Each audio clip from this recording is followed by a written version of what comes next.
Hi, I'm your host, John Engel. This is Boroughs and Burbs, episode 84. If you're watching the video on YouTube for the first couple minutes, the audio and video are going to be a little bit out of sync, but that gets corrected. And with that, let's begin.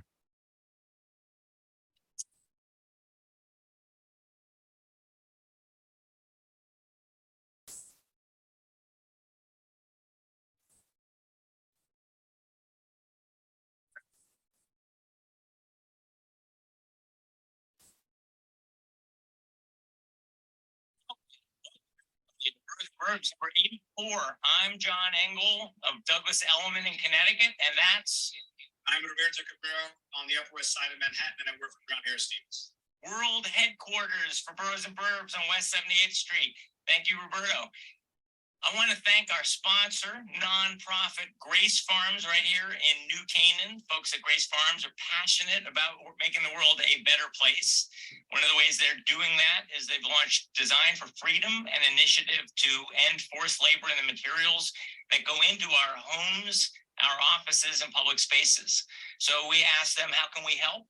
And they said, first, go visit Grace Farms, have a cup of tea with Frank in the tea house. And then second, consider giving Grace Farms coffee or tea subscription as your next closing gift. Today, I have to admit, I'm a little nervous. New season, new time slot, new network. You can find us now on the Variety channel at voiceamerica.com for the first time. And we've got Andrew in the control room looking down on us, making sure we don't screw up. And so let's begin. Our very special guest is Steve Shull, Super Bowl winning captain of the Miami Dolphins, a super realtor and a coach of super realtors. He's been a phenomenal success, and yet none of that matters. That's not why we asked him. Steve is here because he read Never Split the Difference, one of my favorite books, recommended by Scott Hobbs, who you see up there. Scott Hobbs said, you have to read this. And I'm like, yeah.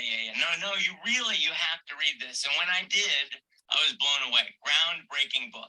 Steve apparently had the same reaction to Never Split the Difference and the concept of tactical empathy. So unlike the rest of us, he actually called up Chris Voss and said, let's work on the sequel. And they have just come out with The Full Fee Agent, which is the sequel to Never Split the Difference. I have it right here.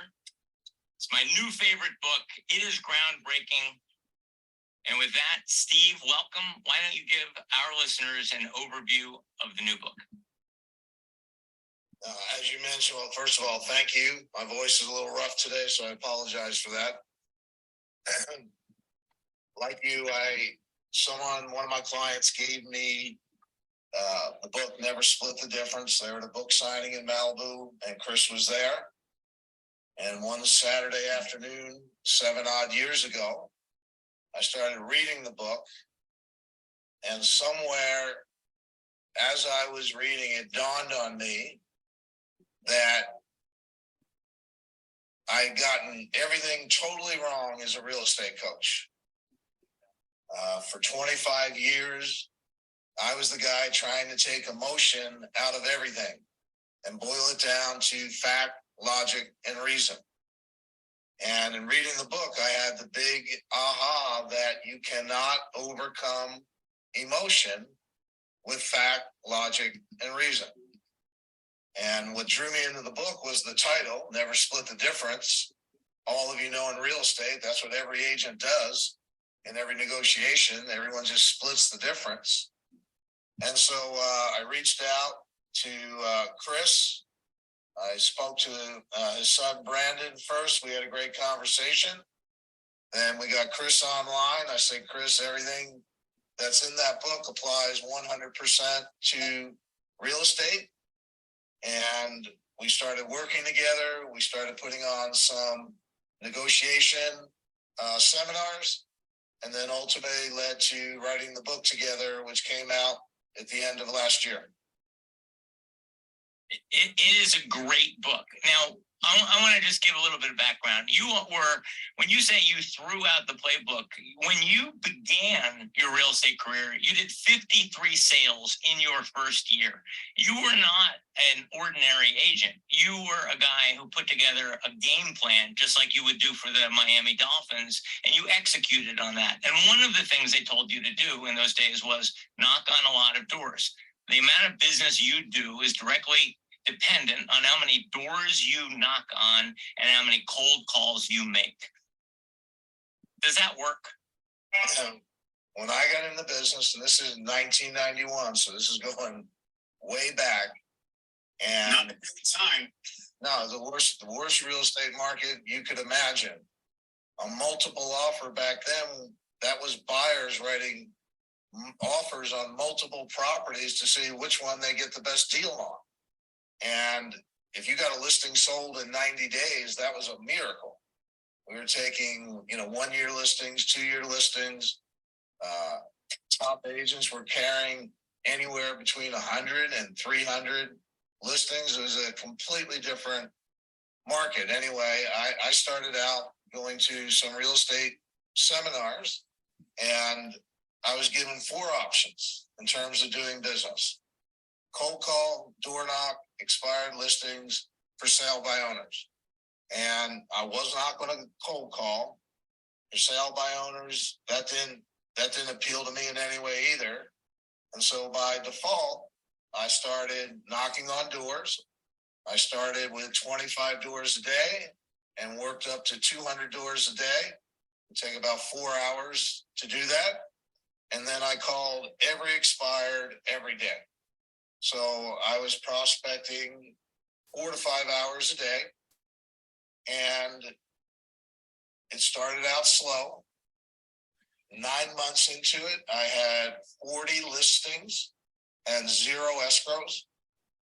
And I'm thinking, am I doing something wrong here? And then in another month, the floodgates opened, had 10 sales, and things kind of took off. As you mentioned, I closed 53 deals with a partner in year 1. In year 2, we were on track to do 100 transactions. And I came up with the idea of creating a coaching program for real estate agents back then. And, they had plenty of trainers speaking and doing workshops, but I was actually the guy that came up with real estate coaching. And I've been coaching 31 years now. I've done a lot of consulting. In 2007, opened up a brokerage out here in Southern California called Telus Properties that was ultimately bought by Douglas Elliman. So I've had a lot of different experiences in the business. So what's fascinating to me was that the playbook said you got to knock on a lot of doors, you got to connect with a lot of people, you got to fill the sales funnel. I think most of the people in this room, doesn't matter what your industry is, are familiar with the sales funnel approach. And you have to fill that sales funnel. You've got to reach out to a lot of people, and then you basically calculate your batting average. Am I successful half of the time? Do I have a good batting average? And what can I do to improve that with a better listing presentation? 2 of the principles in the book are, one thing was, don't worry about how much business you're doing, but how you're doing your business, and the numbers will take care of themselves. So that is a radical new approach to the business, not to focus on a massive sales funnel to feed a massive pipeline. Can you talk a little bit more about what it means to talk about how to do the business instead of how much business as a focus? Yeah, the coaching has evolved dramatically. I was into the numbers and goal setting and planning and all that stuff that everyone's been around their entire life. And then about 3 years ago, really got clear that the universe is going to do what the universe does. And the idea that we have any control, that we have any ability to manifest anything is complete and utter nonsense. And we'll get into that a little later. So I've gone full circle. In the beginning, though, what made sense to me up front was the progression. Contacts equal leads, leads equal appointments, appointments equal listings, listings equal sales. Like I got that in the first 2 minutes, and that's what I went and did. That's why it was all about making 50 contacts a day. And if I made 50 contacts a day, ultimately that would equal 50 sales a year. And I preached that stuff for a really long period of time. However, having done this now for 31 years, I get to see what the end of the road looks like. And I don't care how much business you do. I don't care what the number is. It's never going to be enough, ever. I talked to an agent the other day about coaching. And this agent, a year or so ago, closed 320 deals by herself, not with a team, which is unheard of. And guess what? It's not enough. It's not enough. And so where my coaching has evolved to, it's not how much business you do that's important. It's how you do your business. Because if you can't do well and be well, what's the point? And I see too many, I coach lots of people who do over 100 million, 200 million, 500 million, 750 million, and it gets them one thing. They're all miserable, period. So it's not that more is bad. I'm not saying that at all. It's how you get to more. And where my coaching has evolved to now is 6 building blocks. 1, the mindset of harmony. 2, time blocking. 3, CRM. 4, process management.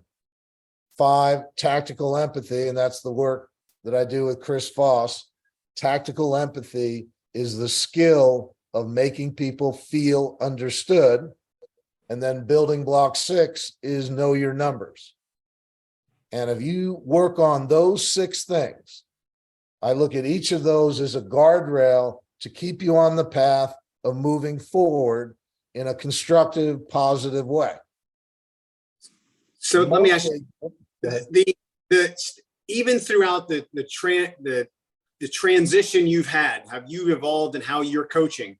There's still the mechanism of discipline and some level of consistency at the very bottom as a foundation on which to build everything, even though, and that's from before and even now as you've evolved. Is that true or not?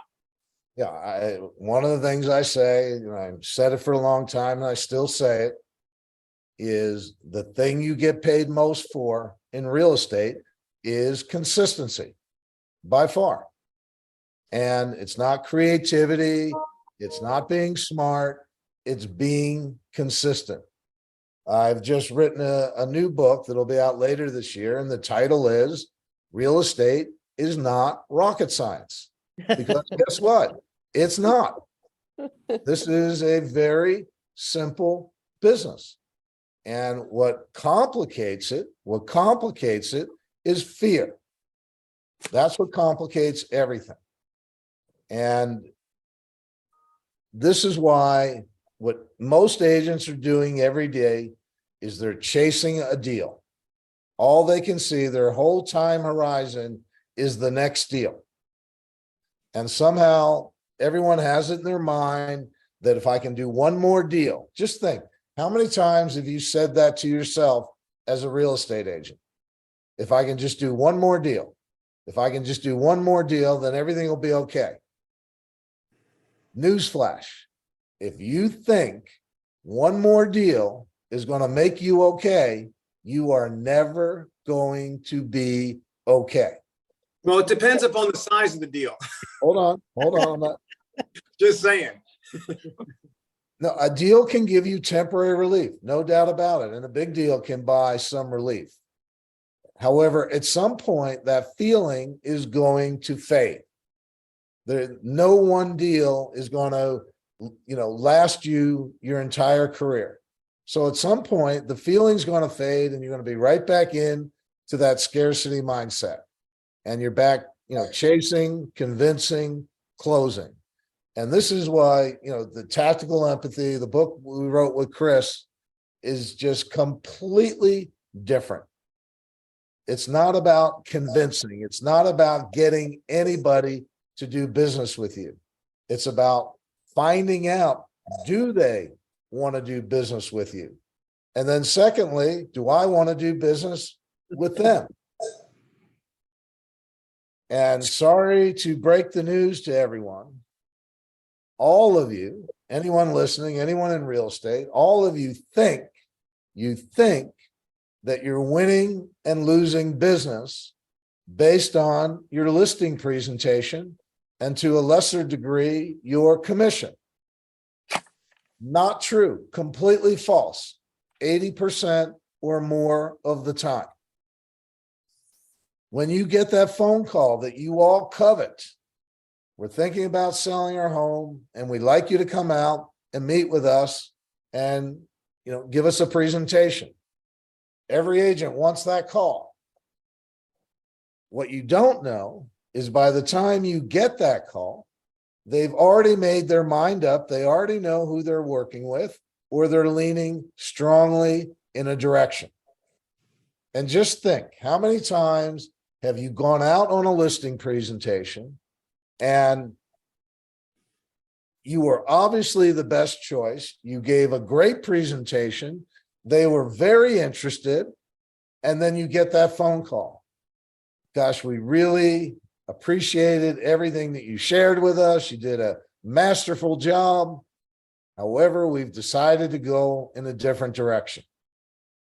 And then you're sitting there going, what did I do wrong? What's wrong with my presentation? And the answer is nothing. You never had a shot to begin with. So the coaching. I have a tough time just saying, yeah, I never had a shot to be. A lot of people in this room are like, no, I can learn from my experience. I can do better. I can be a better listener. I can be, I can try Jedi mind tricks that we read about in the book, like mirroring. I can do a better job. I can win more business. Are you saying that's BS? 100%. Oh. What you can get better at, and which will serve you more, is being able to determine whether you're the favorite or the fool. My whole office walks around asking me, are you the favorite or the fool? Asking each other. That is all we talk about in our office right now. Pam Toner, who's in the chip right below you, she walks around asking me every time I go out to a listing presentation, John, are you the fool? So let me, and this is real. One of the things I deal in real. I don't deal in hype. One of my clients, she's the client who on day one, she jumped in and she's been leading the charge. And the other day she went back through her numbers. We don't do listing appointments anymore. We don't go out to the house. We do a pre-listing Zoom call to figure out whether we're the favorite or the fool. And that can be done in 15, no more than 30 minutes. Anyway, over the last 4+ years, she's been on 500+ pre-listing Zoom calls. She's taken 107 listings. This is in San Francisco. This is in a major market. She's taken 107 listings without going out to the house. 90% of those listings are at 6%, her keeping 3.5%, when everyone in her marketplace is 5 or less. And the only reason they're not all at 6%, because sometimes she co-lists property with another agent and they're not willing to ask for 6%, and she doesn't fight that battle. So, and she is not the only one who has made this transformation and has benefited. What tactical empathy does, much more than money, It gets you back your time because you're not wasting it on business you were never going to get. She calculated out that she has saved 90 days over the last 4 years. 24 hours in a day, 90 days. That's how much time she has saved by not going on appointments that she was never going to get. I have a tough time with this. How do I square tactical empathy, being a good listener, being fully committed where you feel like you're the only person in the room, and yet and saying, but I'm not going to come see you and I can do this over Zoom? I have to say it sends a signal to my prospect that I don't have time to learn about their house and I don't have time for their business. Once you understand the process, in many ways, you're making the point for me in this way. What's different, the thing that drew me in was the idea of making people feel understood. No one has ever taught you this in your business. They've taught you to ask questions. They've taught you to understand what's going on. However, no one has taught you how to make people feel understood. And what we don't realize, until someone feels understood, they can't hear anything that you're saying at all. They're just trying to make their points. Hold on. Just what signals or signs are you looking for in the conversation to know if you're the fool or the favorite? Because you're not doing this strategy of, should I go first? Should I go last? Okay, I'll walk you through it. So here's what a pre-listing Zoom call sounds like.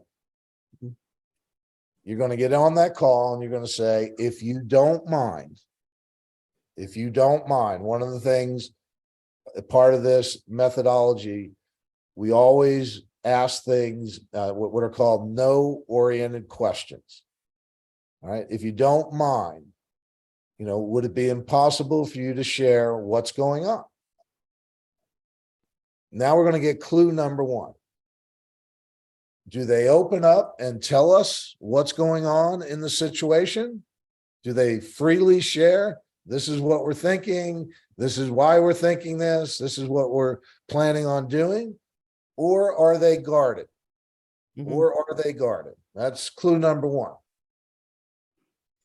Once they tell us what's going on, then we're going to make them feel understood. It sounds like, it seems like, it feels like, you're probably thinking, you're probably feeling. What we're targeting is a that's right response. Not you're right, that's right. And when someone feels understood, you'll actually feel the energy. Two chemicals get released in the body when you make someone feel understood. First chemical, oxytocin. That chemical bonds people to you, and it also promotes truth-telling. There's an actual chemical release in the body. The second chemical is serotonin, which makes people feel satisfied and less demanding. That's how powerful making someone feel understood is.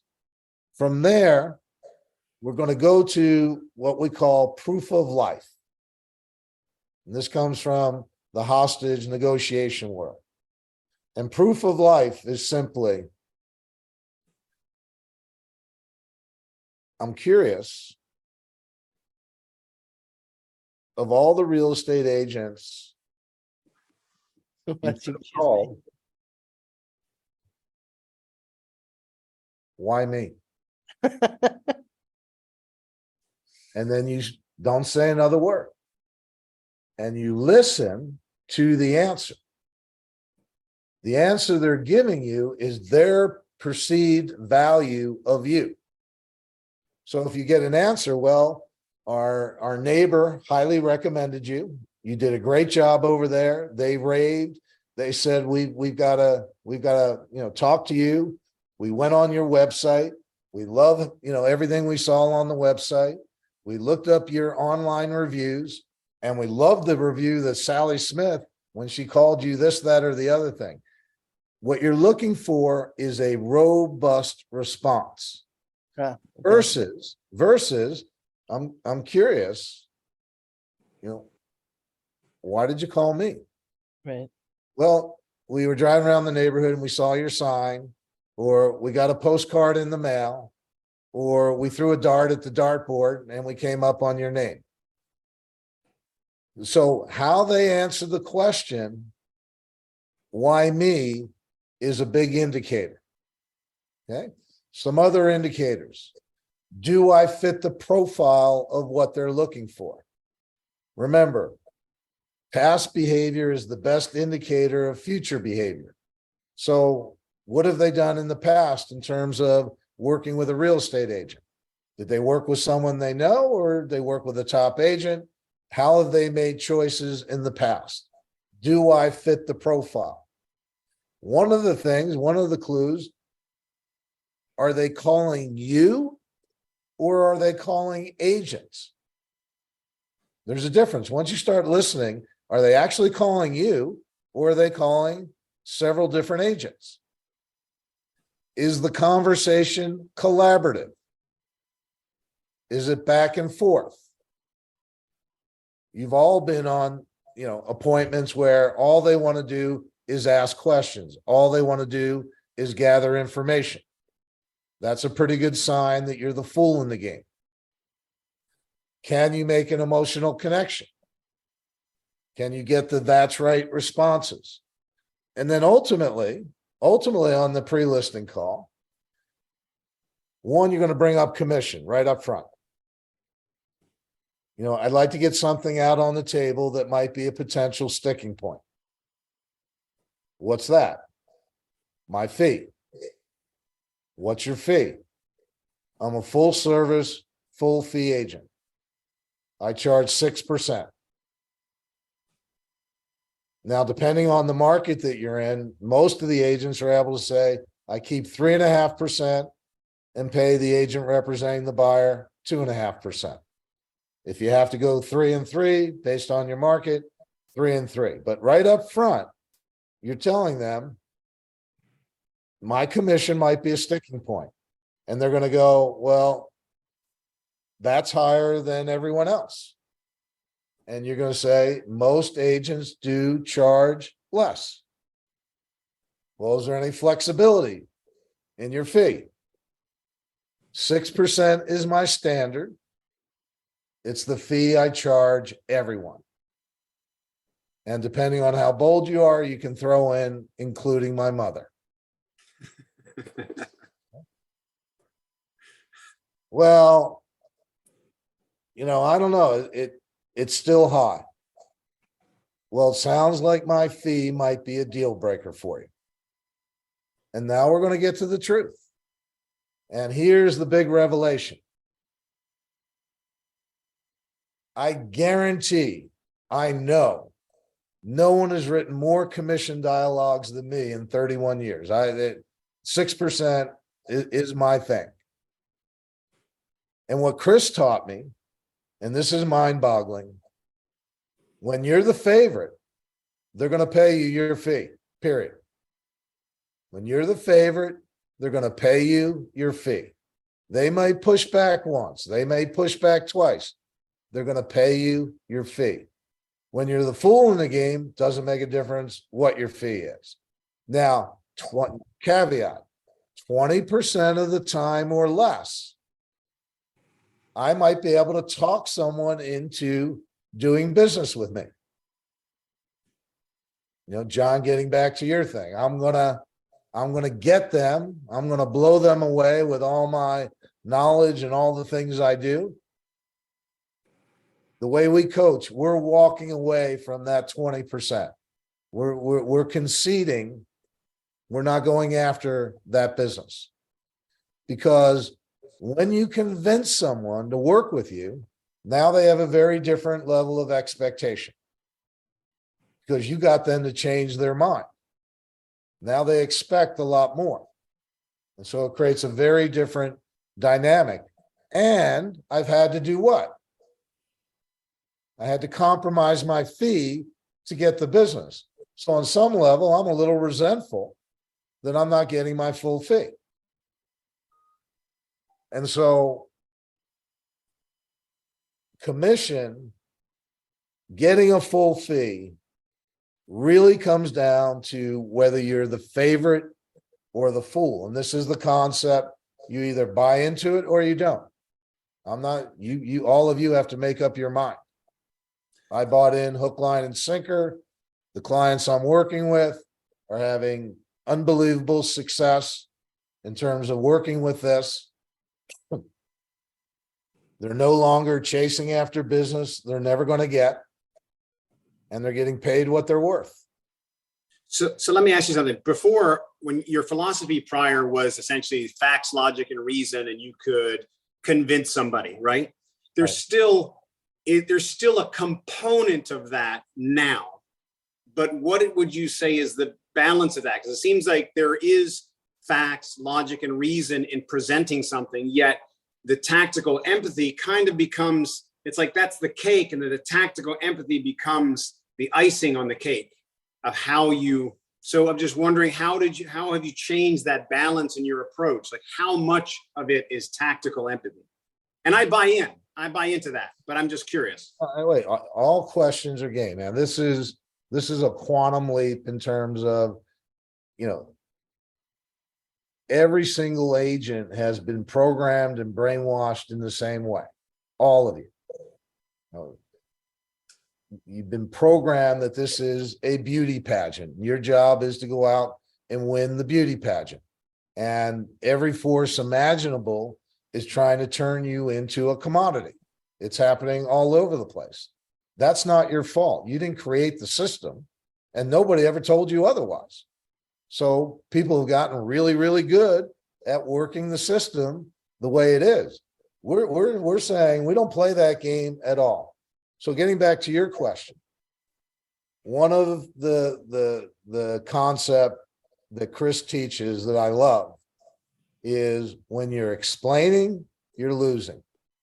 When you're explaining, you're losing. So rather than explaining, tactical empathy is making people think in a very specific way. And that very specific way is making them think in terms of reality. All of you know, if I tell a seller to lower their price compared to them coming to me and saying, I think we need to lower the price, there's no comparison. So where tactical empathy comes into play, rather than convincing, rather than explaining, we're going to use what are called calibrated questions, how and what questions, and we're going to guide people to where they need to go. Now, remember, if someone is not willing to be helped, you cannot help them.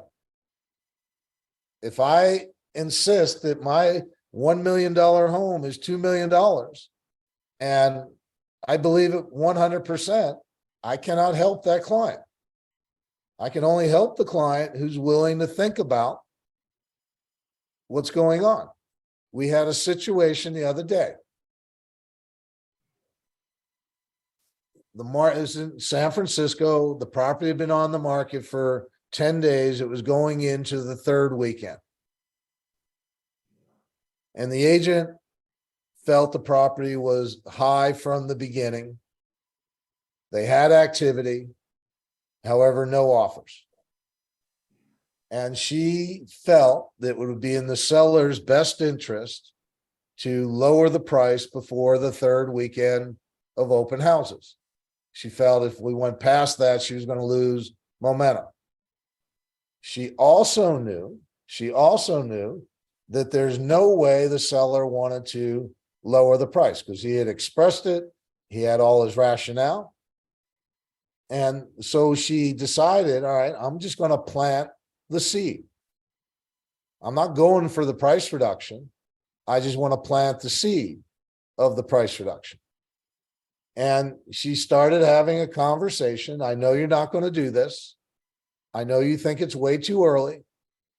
I know this is out of the question. That's the no-oriented stuff. Remember, your whole career, you've been trained to get to yes. Your whole career, get to yes. When you're trying to get a yes out of somebody, it creates resistance. No, on the other hand, people love to say no. It makes people feel safe and protected.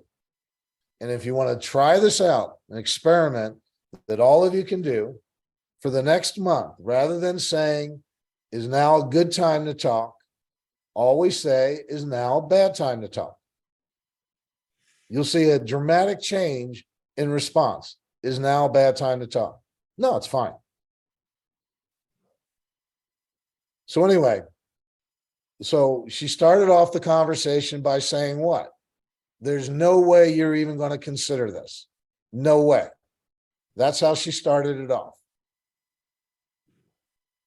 And she let him talk, and she let him talk, and she let him talk. The conversation started on Tuesday. By Friday, she had a $200,000 price reduction, and she had the property in escrow. All him coming to his own conclusion. She didn't do any convincing. She just made him think. And he started out, no, I'll never do that. Yeah, I know I should do that. We're going to wait. You know what? Let's just do it now. And she was just the facilitator. She wasn't telling him to do anything. And so, again, tactical empathy, rather than telling people what to do, rather than explaining. Ask yourself, do you love to explain to people what they should do? The answer is what? Yes. And why do you love to explain so much? Because you think it's your what? You think it's your job. You think that's where your value is. Well, remember, why do you want to explain? Why do you want to explain? Let me hear. Anybody?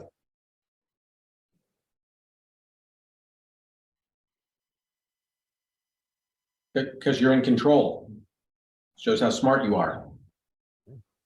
The reason, if you really get clear why you want to explain, is you want to feel understood. That's why.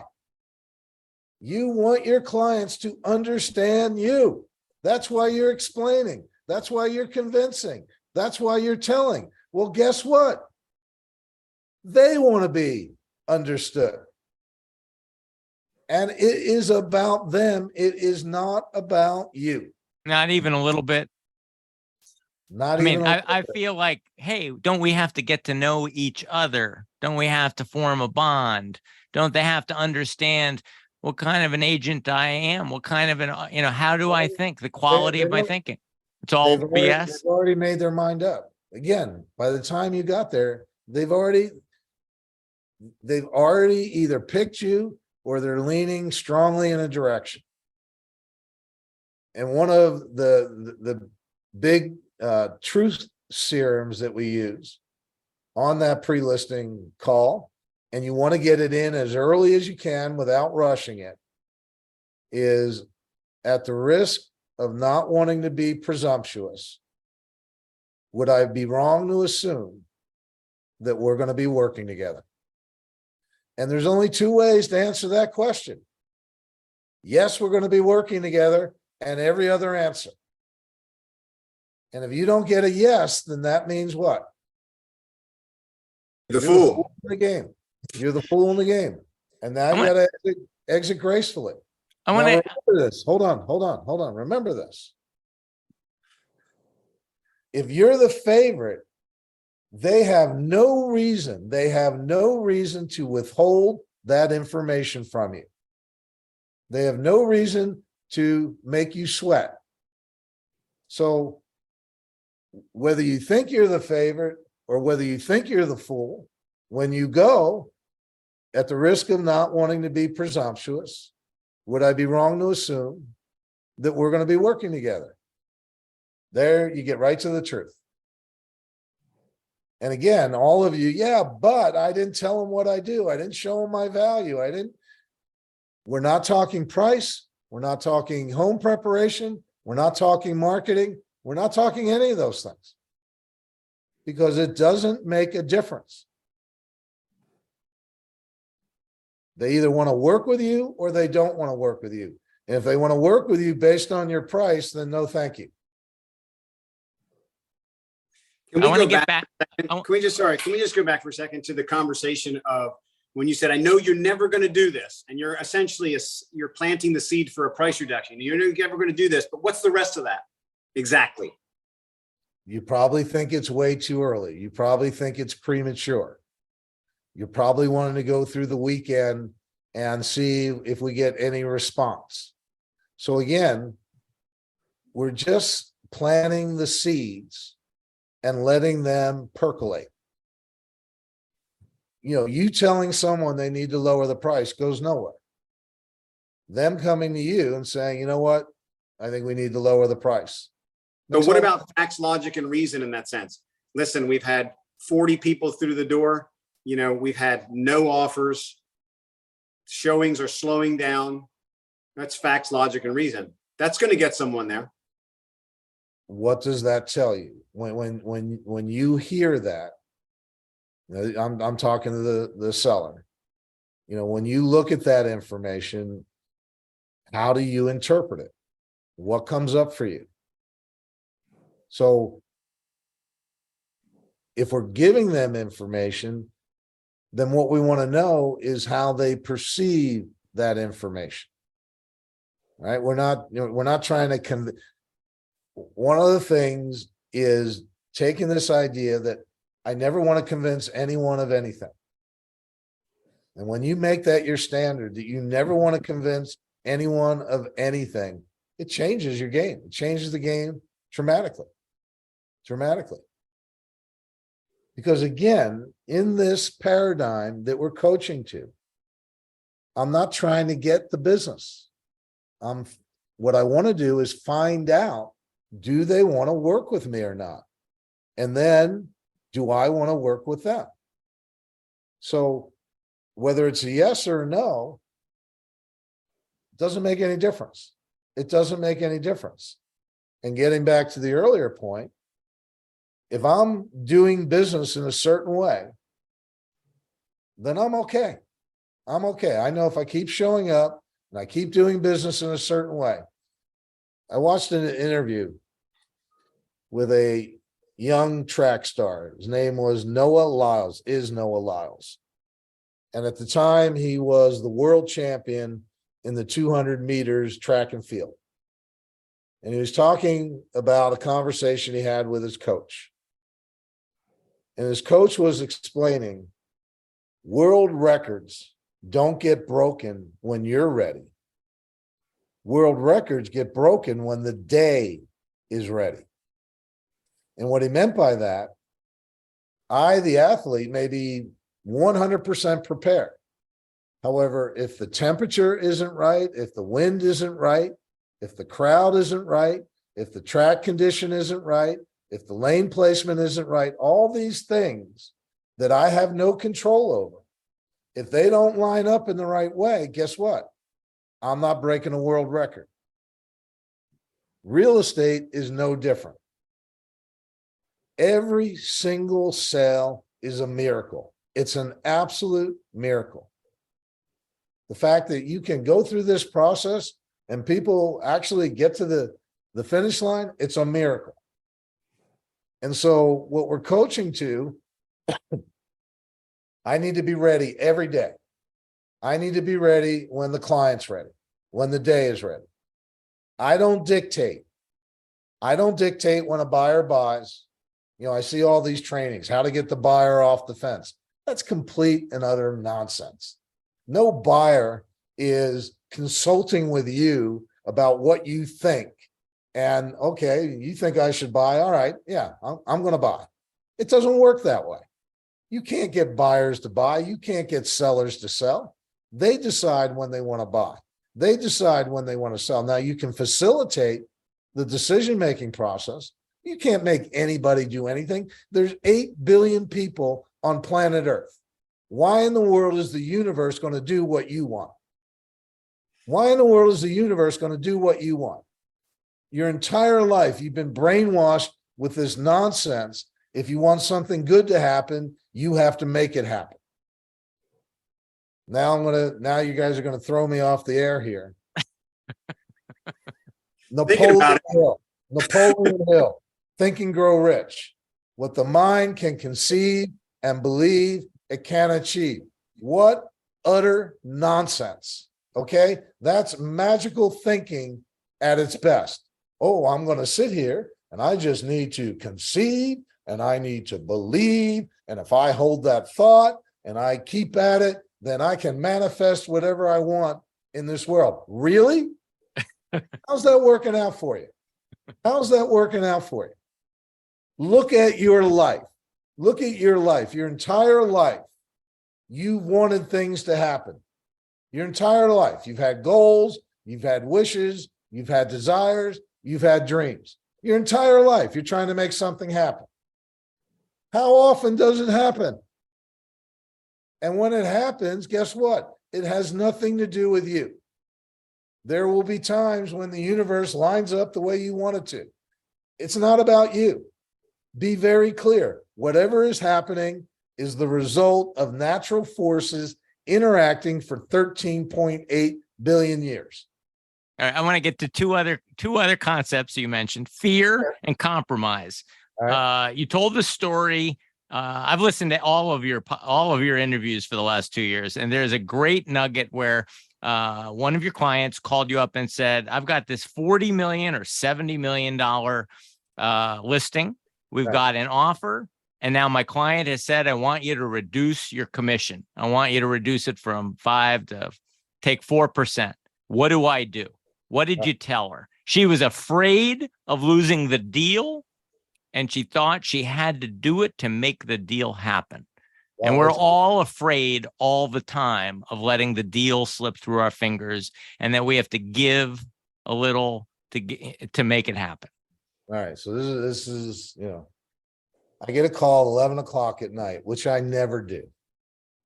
And it's a long-term client of mine.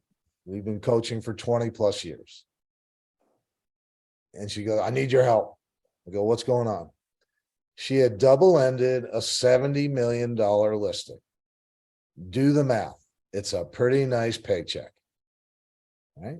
However, the client was coming back and saying, "Look, I think you should give 1% back. That's a lot of money. I think you should give 1% back." And the agent's freaking out. They're asking for $700,000.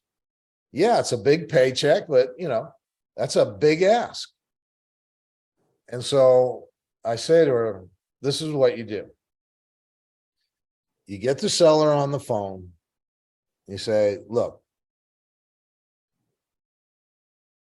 I'm incredibly sorry." What are you sorry about? "I owe you the biggest apology." What are you talking about?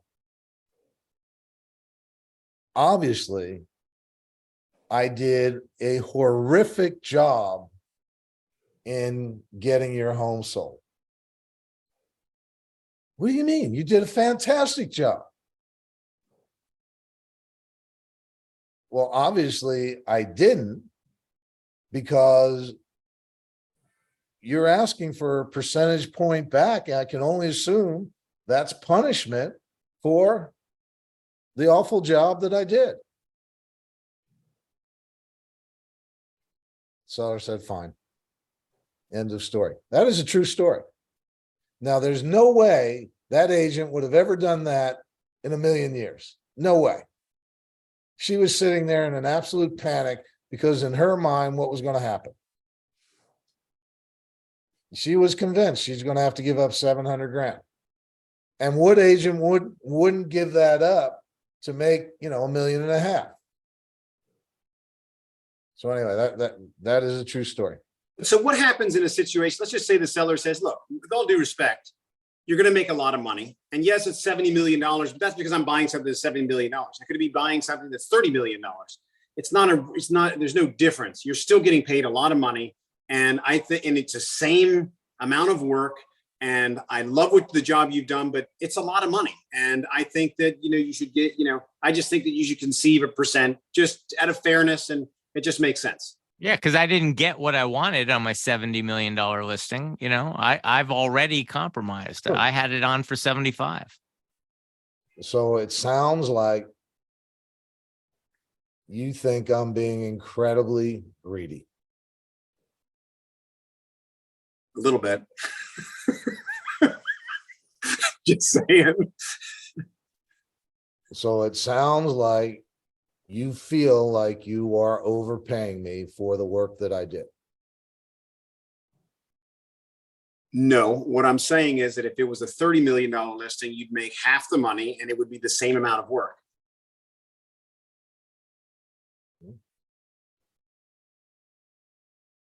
My fee is my fee. How do you want to proceed? I love how you always ask a how question, which in the first book, he says, you have to you have to let them leap over and try and solve your problem. Right. I loved that analogy where you say, how do we move forward? How do we proceed? You kind of lay it out there and then always ask a how question. So from a mindset point of view, none of this will work for you unless you're willing to walk away from anything and everything. And that's something, the root, in my opinion, the root of all evil in real estate is one simple thought. Something is better than nothing. I don't believe something is better than nothing. I think something is better than nothing causes you to compromise every value, every standard, every ounce of your integrity. I'm not a believer in something is better than nothing. I'd rather walk away if someone's not willing to pay me my fee, and I'm okay with that. I'm okay with that.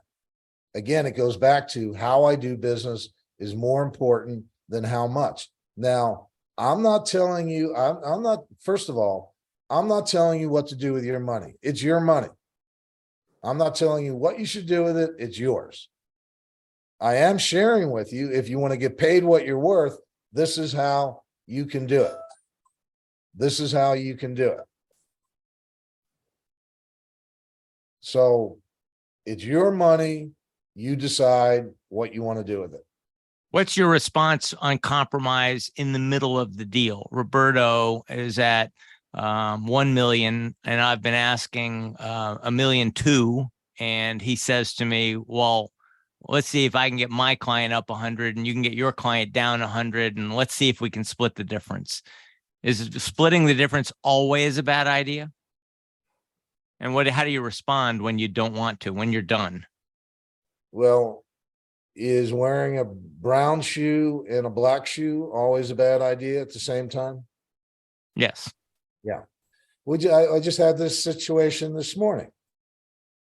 It's a $6.5 million deal, and they're now 150,000 apart.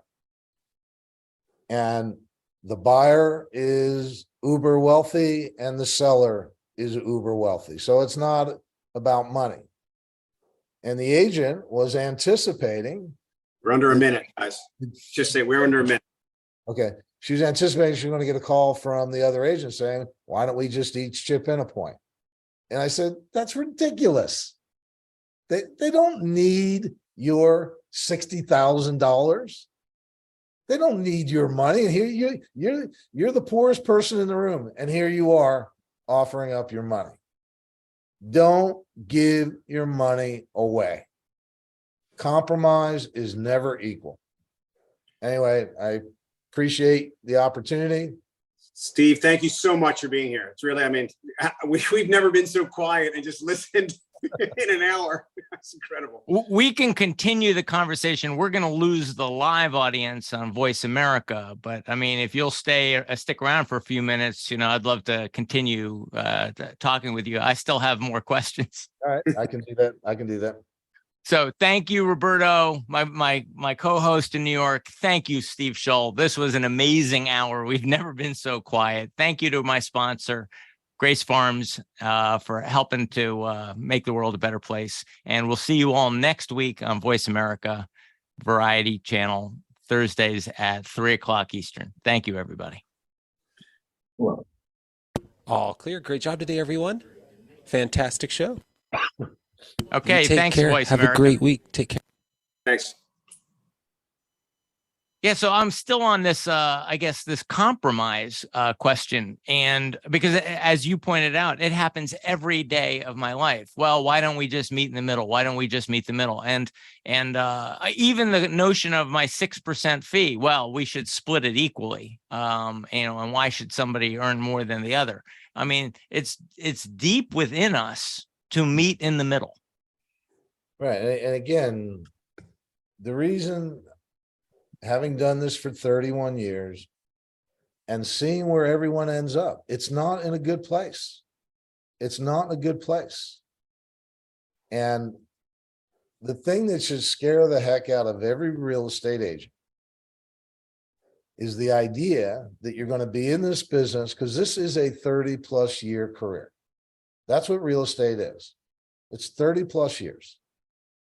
And do I want to be in business for 30+ years, busting my butt, doing a great job, have a great reputation, and I've got to give away my money in order to get a deal? Do I really want to be in that place at the end?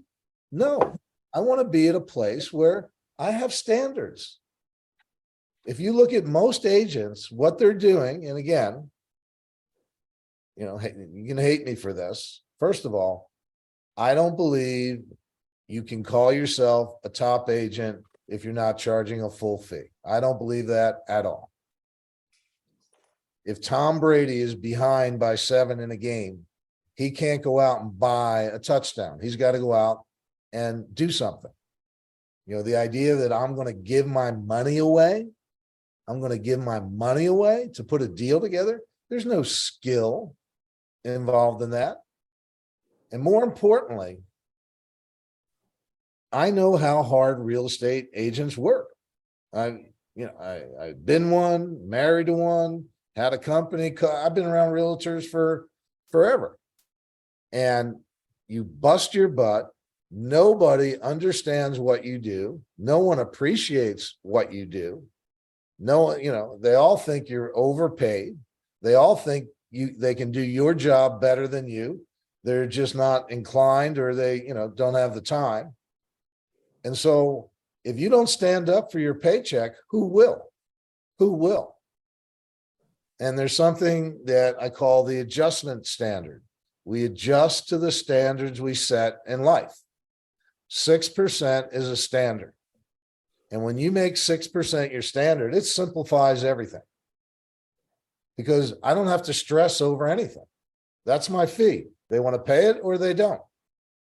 We were talking about buyer broker agreement last night. I'm big. I don't know why anyone would ever work with a buyer without a buyer representation agreement signed. I don't get that in any way, shape, or form. And it's real simple. If you want to work with me, I work with a buyer representation agreement, and my minimum fee in working with a buyer is 2.5%. Okay. What does that mean? Well, this agreement spells out my fiduciary responsibility to you in helping you find, purchase, and close on a property. And in return, you're committing to me that if you buy a home, you're going to buy through me. And it also states that I'm going to be paid a minimum of 2.5%. And if for some reason the listing is not offering a full 2.5% to the agent representing the buyer, you would be responsible for making up the difference. And if the buyer says, well, why would I do that? Why would I do that? Very simple. If you want to work with me, you have to sign the agreement. If you don't want to work with me, then we're done. And that's it. But why am I going to chase around, especially in a market like this where there's little inventory in most marketplaces, bust my butt? You've all had it happen to you. You've all had a buyer that you worked with for a period of time, walk into an open house or somewhere else, a party, and buy away from you. Again, standards. If you're going to be in this business and you're going to thrive, you have to set standards. Going back to the initial discussion, it's having the discipline to stick to your standards. It's hard. It's incredible. I gotta go. I got a massive appointment. I gotta go. I'm gonna empathize the crap out of these people, and I appreciate it. All right. Thanks. Bye. All right. One last question for me, Sure. though. You said that I'm just going to read it. What does it mean to have a transactional oriented business? And how do I make the change to a referral based relational business? Okay. How do I build trust?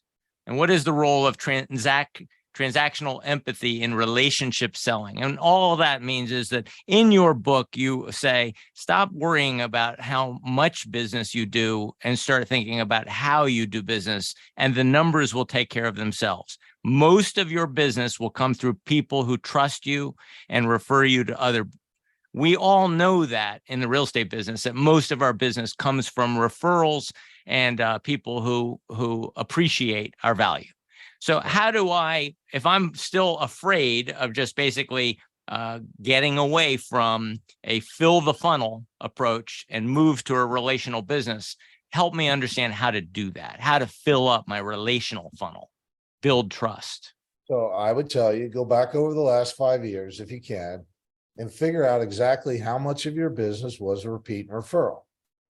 And most every agent, at a minimum, it's going to be 50%, if not 60, 70, 80, 90 or more. That's where the business comes from. It's repeat and referral.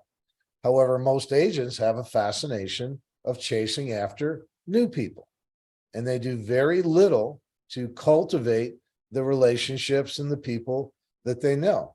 So my coaching is all around specifically building a repeat referral business. Based on the reality, that's where the business comes from. And I don't want to waste my effort. And so a transactional orientation, I'm focused on a deal.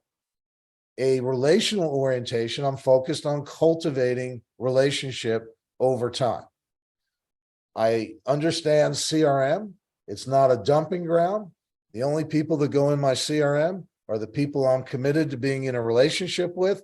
I define that at a minimum of a phone call every 90 days. Everybody in my CRM is set up on an action plan, and I get my dashboard down to zero, meaning whatever my CRM tells me to do every day, I do it. So rather than chasing a deal every day, instant gratification, bright, shiny objects, I'm working my CRM. And I have faith, and again, belief, that if I do that, I'm going to come out ahead. The human predicament, the predicament that all of you are in. Every day you continue to do the things that you have always done that have never worked the way you want them to, and yet you're still hoping somehow it's going to work. It's the classic definition of insanity. I'm saying to everybody, stop with the insanity, get smart. You hear work smarter, not harder all the time. The way to work smarter is understand it's a repeat and referral business. And, the subtitle of the book, how to stack your odds, how to stack the odds in your favor as a real estate professional. The way you stack the odds in your favor is to focus on the people you know and the people you've done business with. They are high probability prospects rather than going after low probability prospects. Look at Zillow. Agents spend millions of dollars on Zillow. A Zillow lead is a 3% buyer lead, meaning I've got to stop what I'm doing, run out, show property to somebody I don't know, and 3 times out of 100, they might buy. That's why agents don't make any money, because they're doing that nonsense every day. Because, oh, I might get a deal today. So the 3 big paradigm shifts: we move from transactional to relational, we move from value to trust, and we move from hope to truth. Truth is the most efficient, cost-effective way to run your business. Agents love to live in hope. Any agent would prefer a maybe over a hard no any day of the week. I'll take a hard no any day of the week over a maybe. And so those, I put my 250 people everybody for whom I would send a Christmas card, I put them in my CRM. I reach out to them. I talk to them. I make them feel heard every 90 days. And I ask them for referrals. No, all you need to do, how you doing? If they want to talk real estate, they'll bring it up with you. Just think for a second. I'm a homeowner. I have a choice. I can work with someone I know and trust to sell my home, or I can work with a complete stranger. The choice is pretty obvious. Most people are going to choose working with someone they know and trust. The problem all of you have, you got in your head somewhere that nobody wants to hear from you. And that's why you won't reach out to your client. I make people reach out to past clients from 10, 15, 20 years ago. Literally, they haven't spoken in that long. And you know what the reaction is almost every time? Oh my God, it's so great to hear from you. That call and how you make that call. Look, you probably don't know who this is. You're probably going to think I'm the worst real estate agent on planet Earth, and you probably want nothing to do with me. Oh my God, look who it is. So great to hear from you. It happens 9 out of 10 times that way. I love that as an ending. You know what? That makes me feel good. I'm going to call somebody I haven't talked to in 5 years just to make myself feel good when they say, I'm so glad to hear from you. Yeah, that's exactly what you're going to hear. That's exactly what you're going to hear. And then you'll have this 20-minute, 30-minute conversation, and you're going to go, I can't believe I was so afraid to talk to that person for all these years. It's crazy. And that is how I'm going to grow my business. The business will take care of itself if I'm talking to more people in an authentic way. Right. And I'm positioning myself as a trusted advisor. And again, we're not trying to get anyone to do anything. Helping people buy and sell. It's sacred. It's sacred. It's the American dream. You're in a service business. The thing to remember, be of service to the people who are going to do business with you. Too many agents spend too much time being of service to people that are never going to be in business. They're never going to be in business with. Anyway. Thank you so much. This has been the most profitable hour. And I think it's going to just help my life. I'm going to probably lose a little bit of fear and let go and just allow myself to be the agent I want to be, instead of an anxious agent who's trying to grow for growth's sake. So, you look at you. You've got a great personality. You've got great energy. You're obviously committed to what you do. Remember, fear is the thing that slows us down. Worry, doubt, it never helps us in any way. Step 1, let go of all your fear. Anyway, thank you all. Thank you, Steve. All right, bye-bye. Thank you all, and I'll see you all again next week. And you can all find the recording of this on both voiceamerica.com and on YouTube. Thanks, Steve. Thanks, everybody. Bye.